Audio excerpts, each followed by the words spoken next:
La Primera Guerra Mundial. Un conflicto que aniquiló hombres como ningún otro.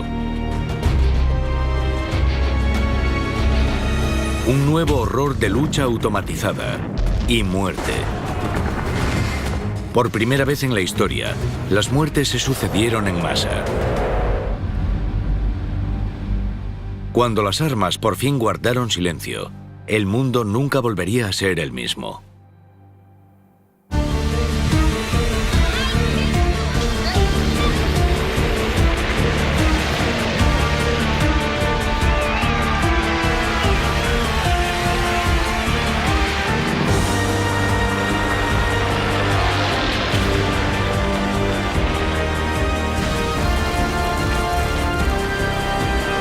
El infierno de la Primera Guerra Mundial, la batalla de las naciones. La Primera Guerra Mundial, el conflicto que enfrentó a la tecnología del siglo XX contra las tácticas del siglo XIX. Las imágenes de jóvenes avanzando a ciegas hacia un infierno de ametralladoras son el ejemplo de la barbarie de la guerra moderna. En su punto álgido, millones de hombres se enfrentaron al fuego de los cañones y a las balas, solo con el propósito de avanzar algunos metros.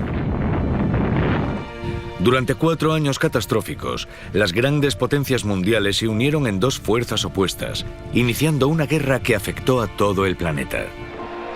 Se movilizaron 70 millones de soldados.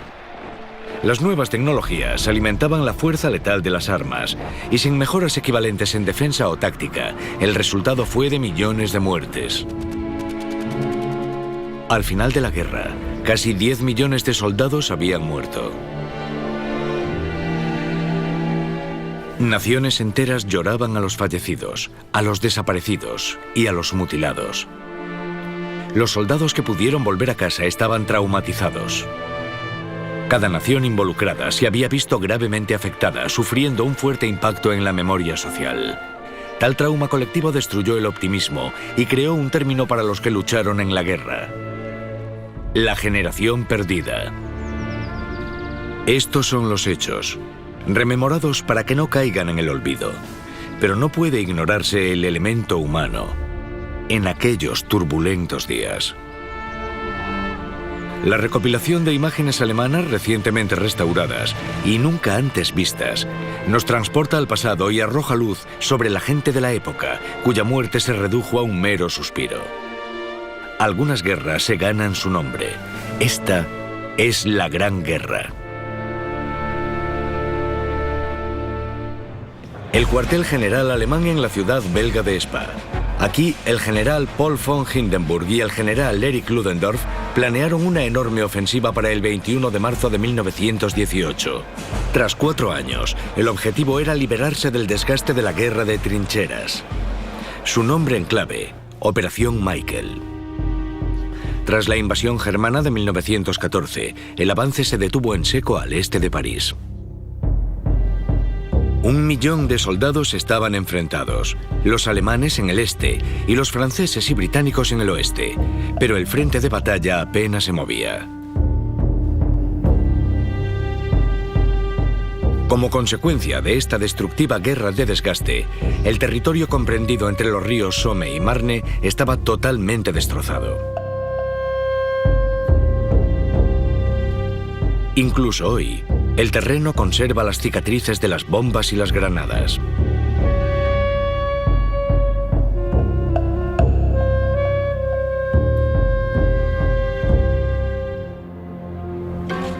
A principios de 1918, cerca de 1,5 millones de hombres habían perecido en la guerra de trincheras. Los soldados del frente de batalla alemán pusieron todas sus esperanzas en esta enorme ofensiva. Un teniente alemán recordaba más tarde: «Estamos a punto de hacer historia», nos dijeron. Estábamos convencidos de que con el ataque que realizaríamos conseguiríamos una clara victoria y el fin de la guerra.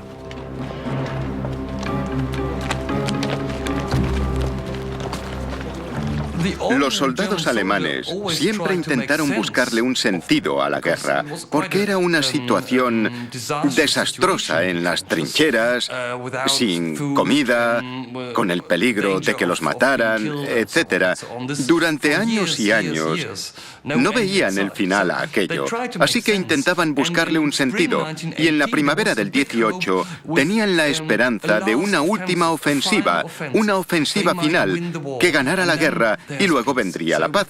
Así que la situación en la primavera del 18 era... Ellos pensaron, sigamos juntos, hagamos un último esfuerzo, un último intento de acabar con esta guerra sin fin.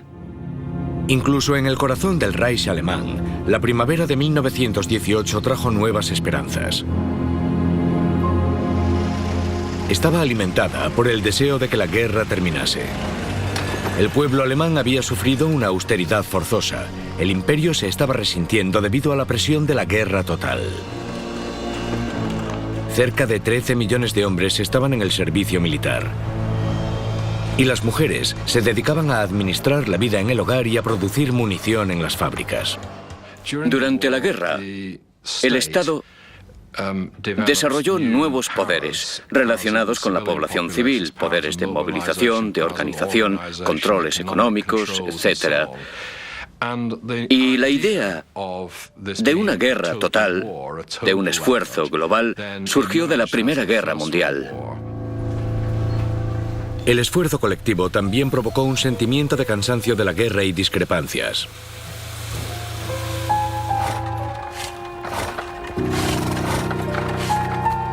A principios de año, cientos de miles de personas se pusieron en huelga. Fue una protesta contra la miseria, la enfermedad y el hambre.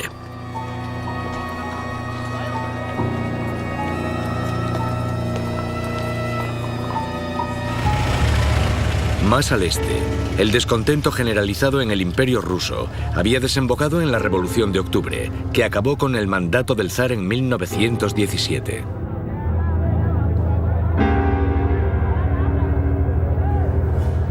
Un régimen comunista bajo el liderazgo de Lenin ocupó su lugar.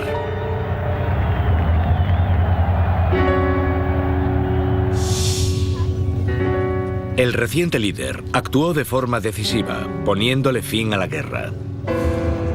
En el frente oriental, los que antes habían sido sus enemigos se convirtieron en aliados. En Brest-Litovsk, al oeste de Rusia, Alemania y los poderes centrales establecieron duras condiciones para firmar la paz.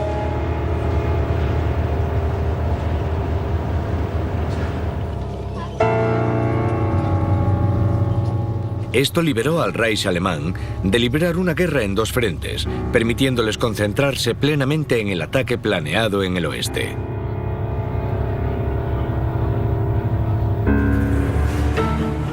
También liberó a 200.000 soldados, como recordaba el soldado de primera Dominic Richard. Trenes y trenes se dirigían al oeste, llenos de soldados y material bélico. Pensaban que las unidades liberadas en Rusia romperían el frente de batalla franco-británico y obtendrían la victoria a pesar de todo. En el bando alemán pensaban que tenían que forzar la caída del ejército franco-británico antes de que los norteamericanos consiguieran llegar al frente con todo su armamento. En este sentido, la idea en general fue un acto desesperado. En los Estados Unidos tenían serias dudas sobre si participar en la guerra. Pero el hundimiento de 7 barcos mercantes y la alianza alemana con México llevaron a los Estados Unidos a declararle la guerra el 6 de abril de 1917. En un frenético periodo de movilizaciones, el ejército estadounidense creció de 100.000 reclutas a 4 millones. Poco después, la mitad estaba desembarcando en orillas francesas.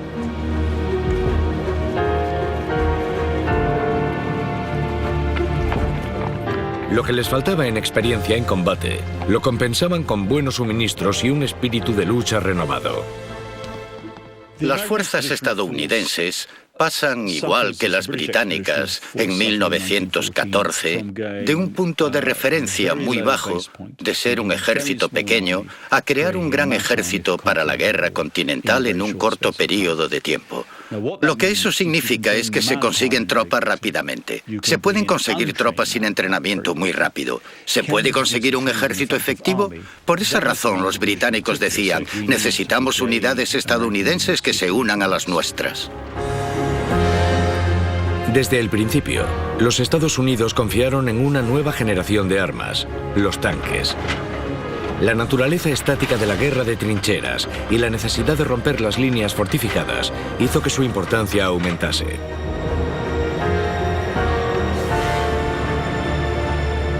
Eran los primeros días de una máquina que dominaría el campo de batalla.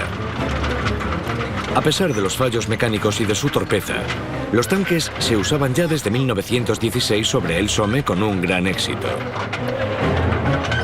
Aunque las brigadas de tanques conseguían romper las líneas enemigas, los jefes militares fracasaron al coordinar los ataques. Esto significaba que el terreno ganado se perdía rápidamente, porque las tropas que iban detrás eran muy lentas como para defender los avances. La inclusión del tanque en los campos de batalla de la Primera Guerra Mundial marcó el comienzo de la guerra acorazada moderna. Fue la guerra de las máquinas, la primera gran guerra de máquinas de la historia. Y las confrontaciones entre los hombres y las máquinas fue algo realmente novedoso. Incluso las piezas de artillería, que nunca antes se habían visto. Se desplegaron los primeros blindados, la ametralladora. Solo una podía sustituir a una compañía de infantería entera. Aviones de todo tipo, cepelines y los submarinos en el mar. Todo esto hizo que esta guerra fuese una batalla gigante de armas y material bélico. Matar a escala industrial. Personas reducidas a estados indescriptibles.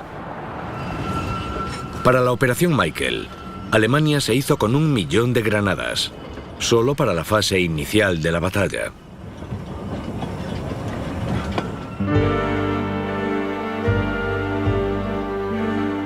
Tras 4 agotadores años de guerra de trincheras, una última ofensiva. En unas pocas semanas, 6.600 piezas de artillería y 3.500 morteros se convertirán en una lluvia letal.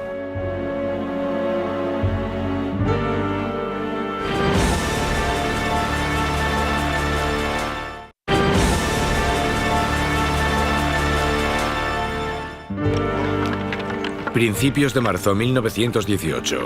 Tras las líneas alemanas, los enormes arsenales estaban preparados. Las líneas de suministro habían entregado 1 millón de granadas y 10.000 piezas de artillería. En solo unas semanas, la Operación Michael provocaría un auténtico infierno.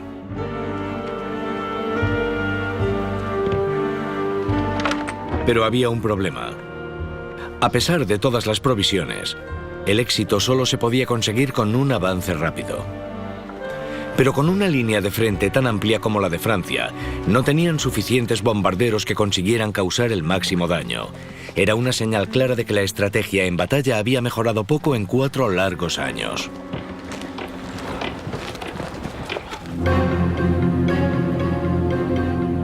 El frente estaba acribillado de kilómetros de trincheras. Para los soldados del frente occidental, la perspectiva era desalentadora. Una semana antes del ataque, un soldado alemán escribió: «Morir por un disparo no parece duro, pero que te destrocen, te hagan pedazos y te hagan puré, es un miedo contra el que la carne no puede luchar». El callejón sin salida de la guerra de las trincheras es el fracaso de cualquier estrategia militar hasta ese momento. Y no tenían respuestas para eso. Aún así, siguieron haciendo lo que creían que era mejor. Y los líderes políticos no tuvieron ni el valor ni la alternativa de pararlo.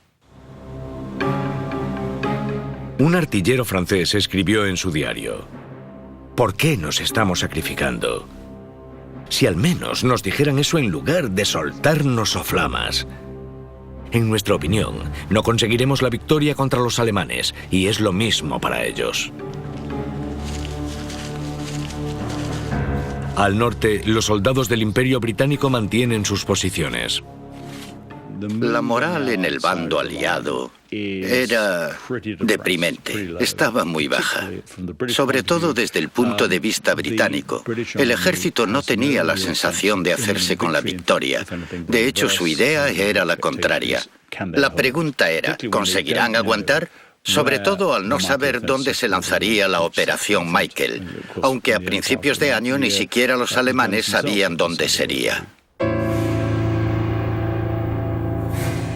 En las líneas alemanas, el sueño ininterrumpido era un lujo que no se podían permitir. Una mezcla de miedo e inquietud impregnaba las trincheras. El sargento Max Schultz escribió: el comandante dio un discurso. Íbamos a participar en un gran ataque. Sería la batalla decisiva. Confiábamos en nuestros generales y nos creímos todo lo que nos decía. Pensé en mis padres y recé para que Dios me guiara y consiguiera sobrevivir de una sola pieza.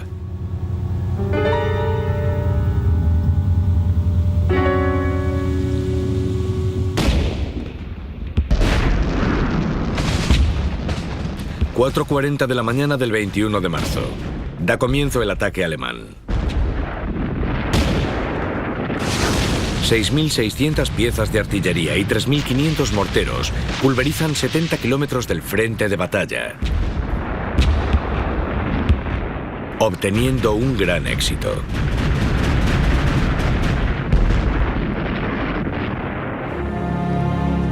Un capitán británico es testigo del desolador panorama. Aquiles se fue siendo niño y volvió convertido en un hombre. Nunca se recuperó de ese shock. El 21 de marzo se convirtió en un despojo y ya no pudo volver a ser empleado como soldado.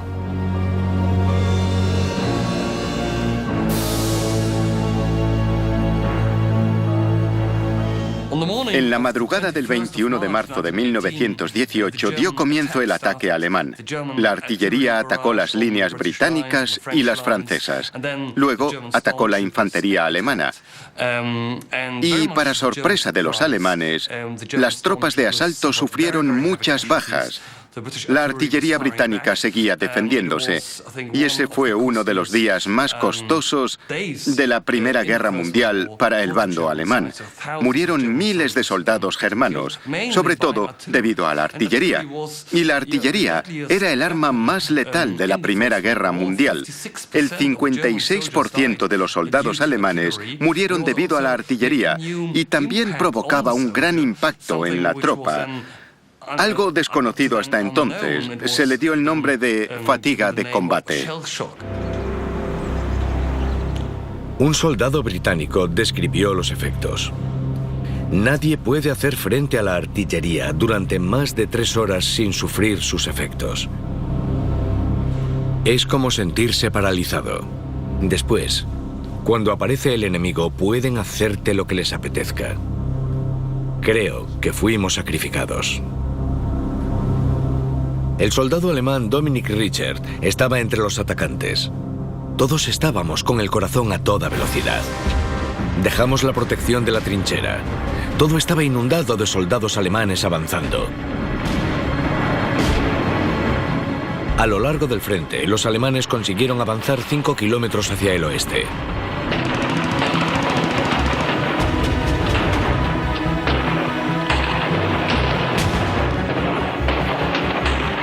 Pero el precio fue increíblemente alto. Casi 18.000 soldados alemanes y británicos murieron en un solo día.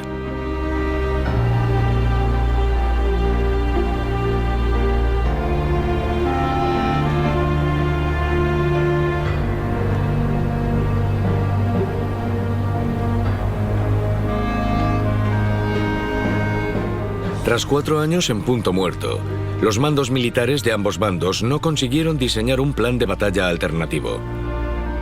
Una y otra vez, La única estrategia válida era cubrir el campo de batalla con una interminable oleada de cadáveres.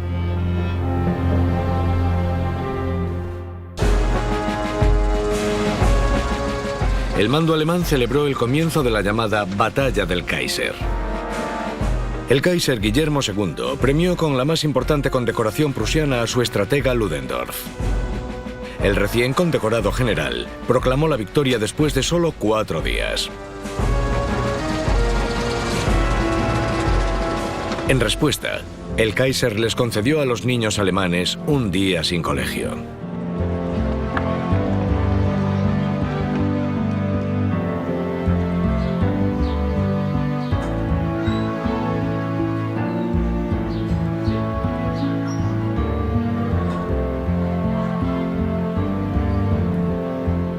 La esperanza de una campaña rápida fue ganando terreno en el Reich alemán. El espíritu de 1914 volvía a ser evocado. La promesa de una pronta victoria estaba cerca de ser realidad.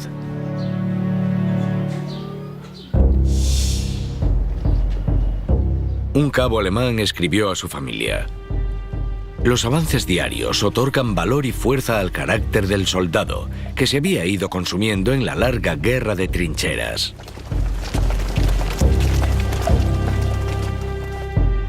La ofensiva alemana consiguió avanzar 60 kilómetros hacia el oeste. Habían hecho retroceder las líneas enemigas, pero no las habían roto. Los alemanes habían conseguido al menos salir de sus posiciones e ir más lejos que nunca desde 1914. 90.000 soldados aliados fueron hechos prisioneros.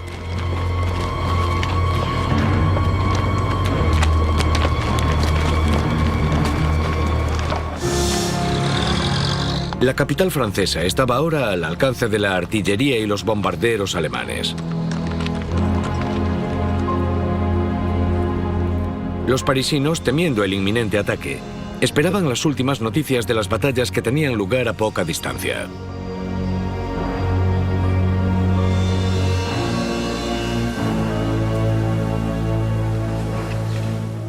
Para los civiles de varios países, esa fue la primera vez que la población notó la guerra, una población que había sido movilizada de una forma como nunca antes se había hecho.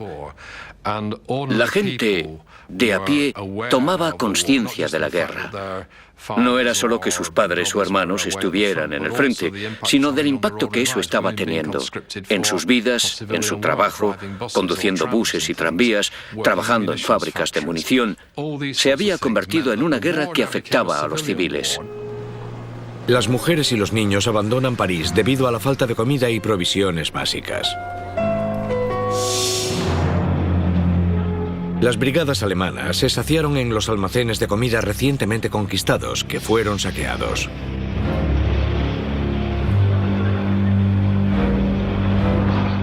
Pero las celebraciones fueron prematuras. El avance no se había convertido en una victoria.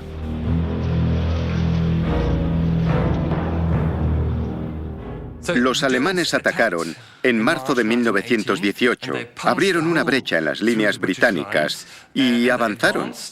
E hicieron retroceder a los británicos y franceses, pero no hubo una victoria final.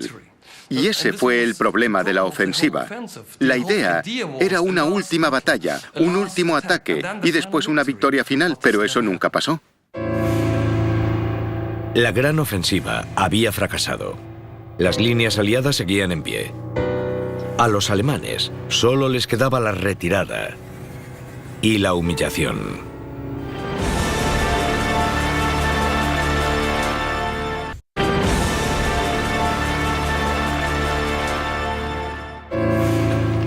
Abril de 1918. La Operación Michael no consiguió romper las líneas aliadas. El último gran avance alemán había fracasado. A pesar de los triunfos, el ejército alemán carecía de suministros como para asegurar el avance.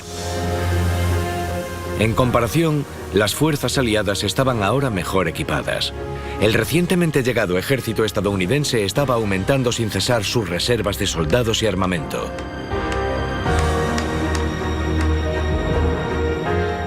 Pero la batalla estaba aún lejos de acabar.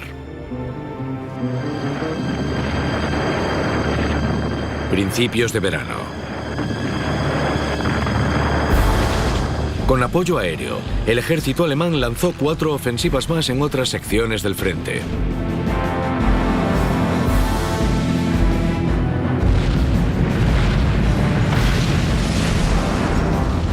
La violencia aumentó en exceso.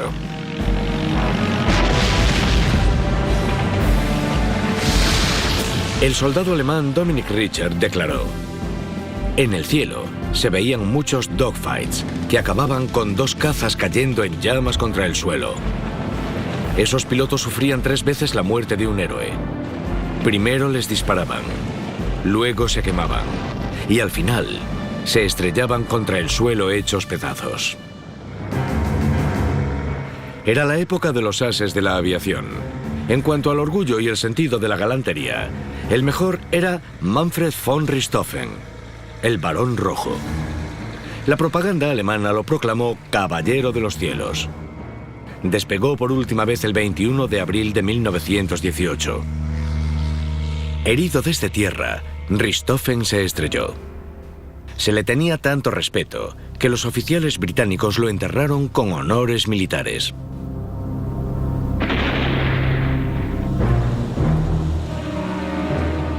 El avance alemán se detuvo y se vieron obligados a hacer posiciones defensivas. 18 de julio. Los aliados lanzaron un contraataque.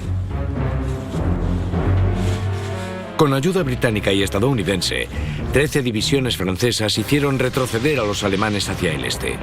El 8 de agosto, los alemanes sufrieron sus peores pérdidas. Se conoció como el Día Negro del Ejército Alemán. Como resultado, aparecieron los primeros signos de desmoronamiento. El número de prisioneros alemanes aumentó enormemente. El soldado Dominic Richard dice: ojalá pudiéramos olvidar este desastre. Es el deseo general. Yo solo pienso en una cosa, que me capturen. Al menos mi vida estaría a salvo.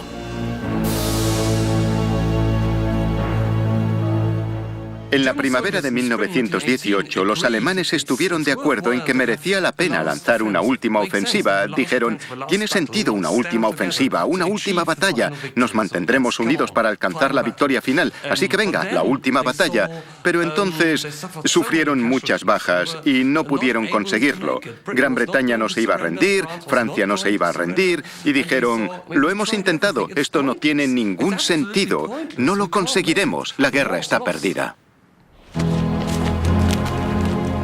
Un oficial francés describía a los prisioneros: apenas hablan. Están tan débiles que ya ni se quejan. Hay una enorme sensación de profundo dolor en sus ojos.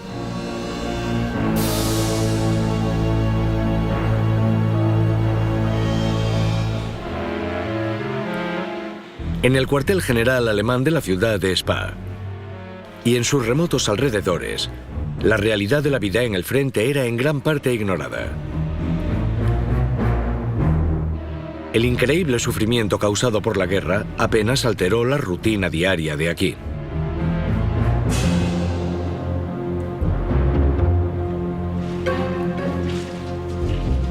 Los estrategas del imperio, Hindenburg y Ludendorff, continuaban con su campaña, impasibles, como si no fueran conscientes de los contratiempos.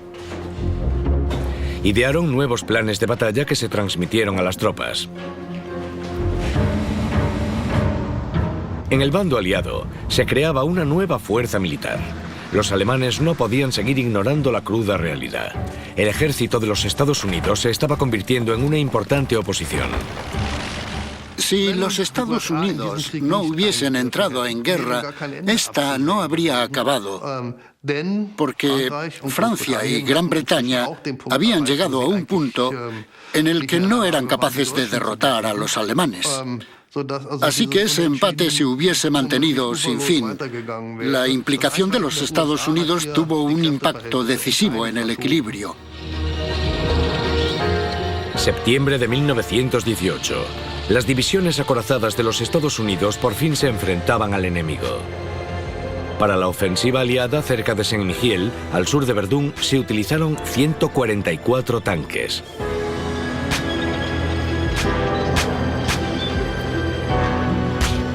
La estrategia planeada para los tanques era simple. Mientras fuesen maniobrables, tenían que seguir. Su presencia salvaría las vidas de cientos de soldados de infantería. Para los tanques que respaldaban a las tropas estadounidenses, la batalla de Saint-Mihiel se convierte en el primer éxito. Y no sería el último. Aunque las fuerzas estadounidenses no eran inmunes a las pérdidas, estaban reabasteciendo al frente hasta en 10.000 hombres al día.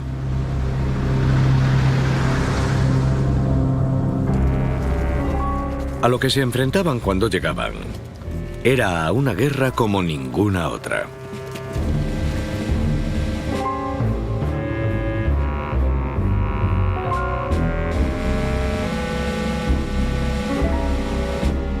Ambos bandos estaban preparados para emplear cualquier medio disponible.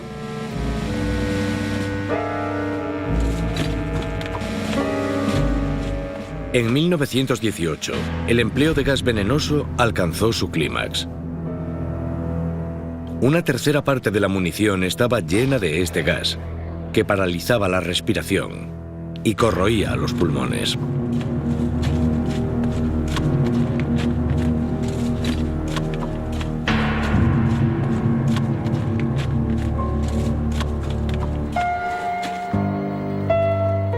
Un oficial francés es testigo de las rendiciones en masa de los soldados alemanes. Están esqueléticos. A veces les ayuda algún oficial que se ha escapado. Andan o se tambalean, ayudándose unos a otros casi como si estuvieran borrachos. Mantienen la cabeza baja con una expresión triste. Sus ropas son tan duras como la expresión de sus caras. Después de años en esa trituradora, llega un momento en el que piensas, solo quiero salvarme. Miles de soldados alemanes fueron hechos prisioneros sin oponer resistencia. Nunca antes había pasado.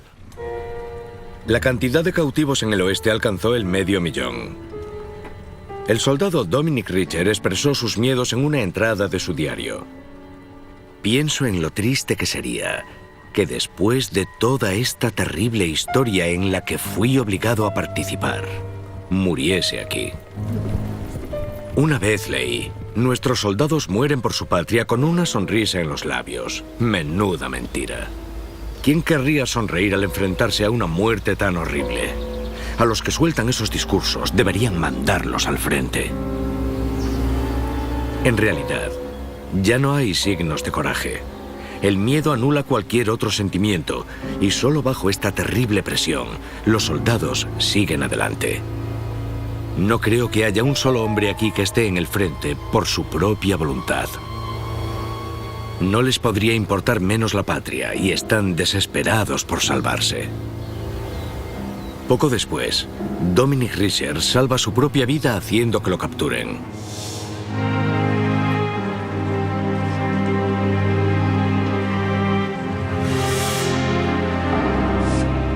En el Reich alemán quedaban pocas ilusiones sobre la guerra.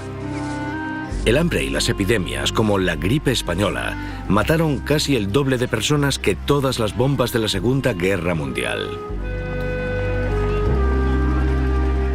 El fin del Imperio alemán estaba cerca. Pero el hombre que debía rendirse sorprendería incluso a los más fieles seguidores.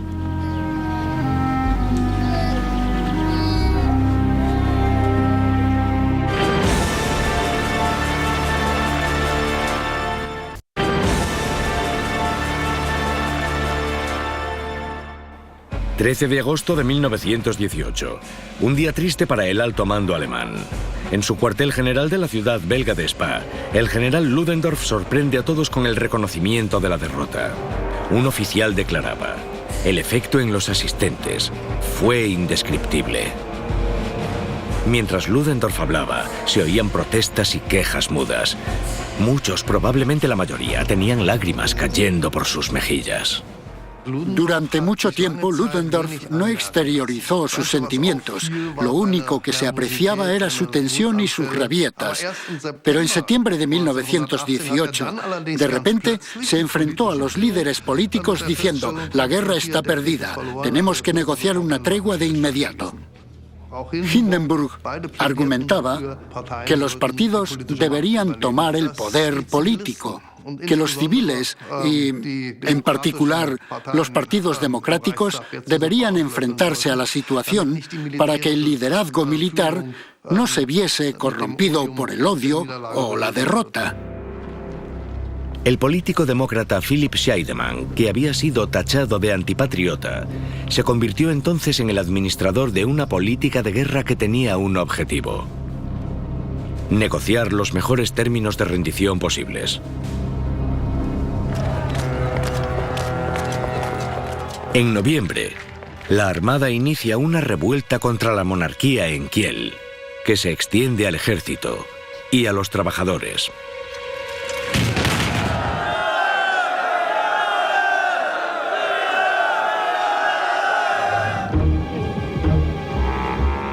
Bajo la amenaza de una revolución y como parte de las condiciones de rendición, el Kaiser fue finalmente obligado a abdicar.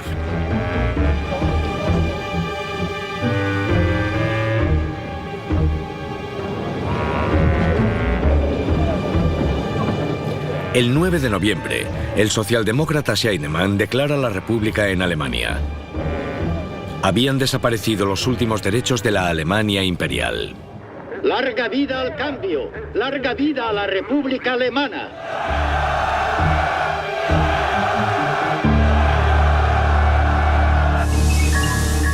11 de noviembre de 1918.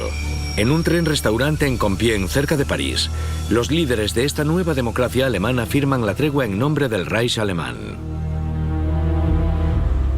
Los militares alemanes, inexplicablemente ausentes, esperaban preservar su legado al no estar presentes.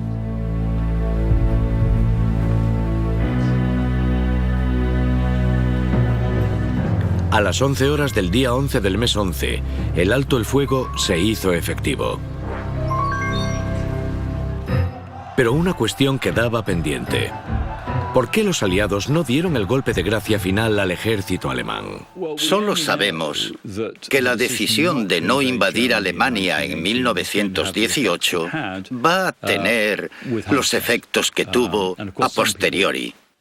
Y por supuesto, algunos vaticinaron lo que vendría, que Alemania no notaría la derrota militar como consecuencia de la decisión de no actuar.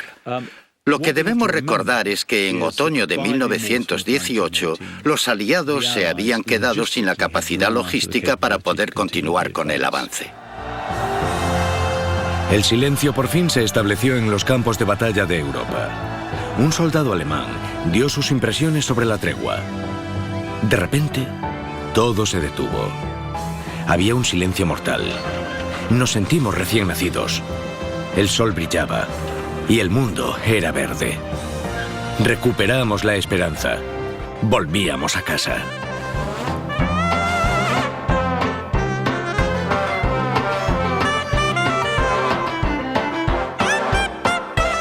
En ambos bandos, los soldados por fin podían prepararse para volver a casa.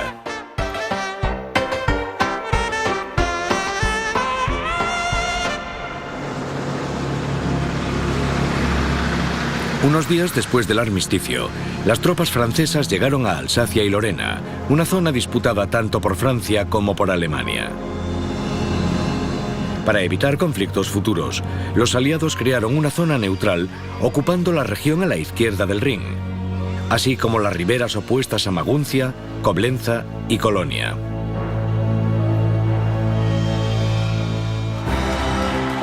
Pero lo que ocupaba a la población era un alivio generalizado al saber que la matanza masiva había terminado por fin.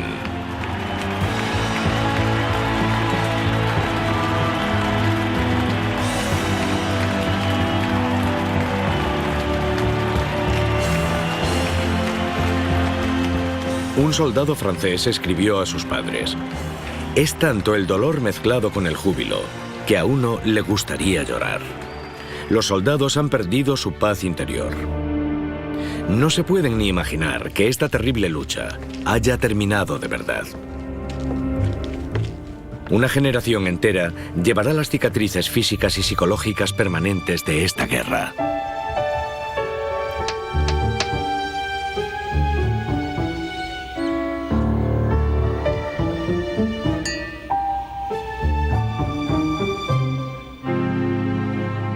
En los campos de batalla de Europa, casi 70 millones de militares habían librado la guerra.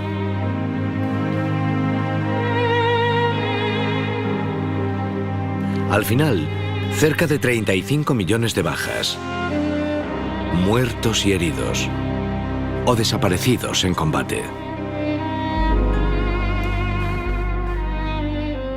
10 millones de muertos en la Primera Guerra Mundial, otros 5 como consecuencia del hambre o los incendios.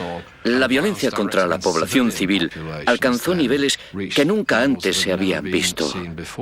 Cuando ves que 1/3 de los muertos de la Primera Guerra Mundial eran civiles y 2/3 en la Segunda Guerra Mundial, más o menos, deduces que, en este sentido, fue una era caracterizada por la violencia. Se dice que la locura repite los mismos errores, esperando diferentes resultados. Las estrategias empleadas en el frente occidental reflejan exactamente eso. En los soldados que volvían, la terrible experiencia de la guerra de trincheras y los fracasos continuados de los líderes militares habían dejado cicatrices que se llevarían a la tumba. El período posterior a la Primera Guerra Mundial fue una época de cambio. Los imperios que una vez gobernaron con poder absoluto se habían desmoronado. Al comienzo de la guerra, 5 grandes potencias imperiales controlaban vastas extensiones de Europa. Al final de la guerra, solo el Imperio Británico siguió intacto. Los imperios alemán, ruso, austrohúngaro y otomano habían sido borrados de la faz de Europa.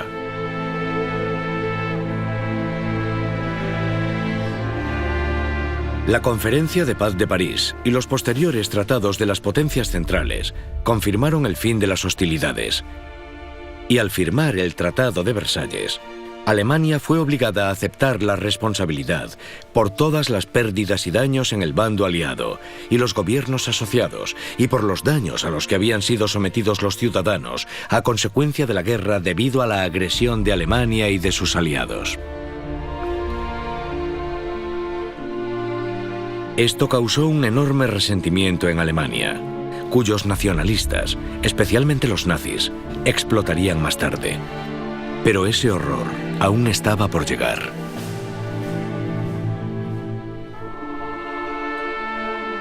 La tragedia de la Gran Guerra entre 1914 y 1918 no es que grandes naciones murieran o millones perecieran en una tristeza miserable.